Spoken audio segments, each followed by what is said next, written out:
Jeshi la polisi mkoani Geita linamshikilia na linaendelea kumhoji mtu mmoja anayefahamika kwa jina la Peter William mwenye umri wa miaka 28, mkazi wa Itale, wilaya ya Chato, kwa tuhuma za kumbaka mwanafunzi ambaye jina lake limehifadhiwa kwa sababu za kisheria. Tukio hilo limetokea Mei 31, 2026 majira ya saa 12 kamili jioni katika pori la Ichwankima lililopo ndani ya hifadhi ya taifa ya Burigi Chato.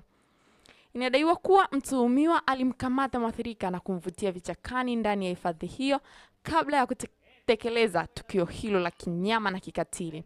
Hata hivyo, mtuhumiwa alipotenda unyama huo aliendelea kumzuia mwathirika huku akiwapigia simu ndugu wa mwathirika na kuwadai watume pesa ili amwachie huru, akitishia kumdhuru iwapo hawatatii matakwa hayo.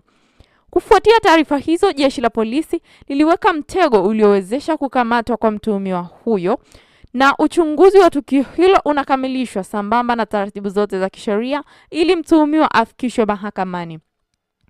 Jeshi la polisi mkoani Geita limewapongeza na linawasihi wananchi kuendelea kufichua vitendo vya ukatili dhidi ya watoto na wanafunzi pamoja na kulinda haki, usalama na ustawi wa makundi hayo.